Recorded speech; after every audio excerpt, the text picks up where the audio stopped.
Hello, this is Willie with the Basement Kings. We are in Cedar Hill, Texas, where we've just done a weird configuration walkout basement. Usually, basements are done in a square or a rectangle form. Very rare are they done in this type of shape, which is pretty unique. The reason is because there's a lot of wasted space.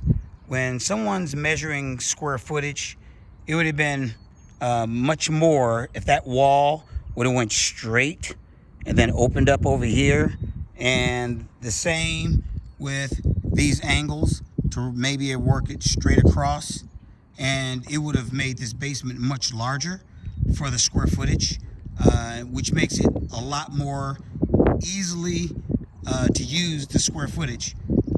Instead, there's going to be a hallway, which is a very narrow area right around in here. And it would be much better if you would think is just imagine the width of that wall back there. So I wanted to make sure you got a chance to see this. And because it has a nice view, that's the advantage of a walkout basement. If you built on the side of a hill, it's wide sweeping views is great. But we just installed our external drain. As you can see, it's going around. We have our 90s, and then you can see our clean out. It's ready for a pipe to go in, and you can see the regular shape. These are 45 angles. A lot of times you can't get pipe and a very sharp 45-degree angle. So it's nice to use a flexible pipe because we have a couple of them here. So let's walk down this hill so you can see what it looks like on the other side very quickly. You can see the angle? Those are very sharp 45s. So what we don't want to do, and we have another clean out over here, what we don't want to do is totally backfill and leave the corrugated. So what we're going to do is we'll put something solid over, almost like cinder block, and we'll build it up around it. So the weight of the stone from backfilling will not crush that pipe. So we'll close these before we backfill.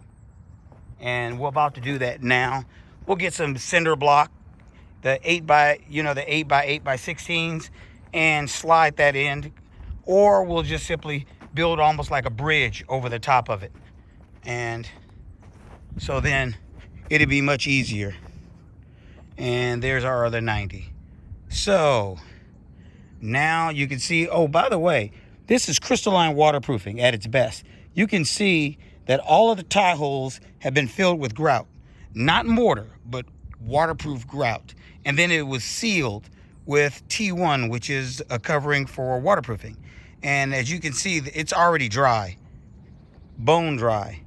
And we had a bowed wall. And what we did is we just simply sealed around it.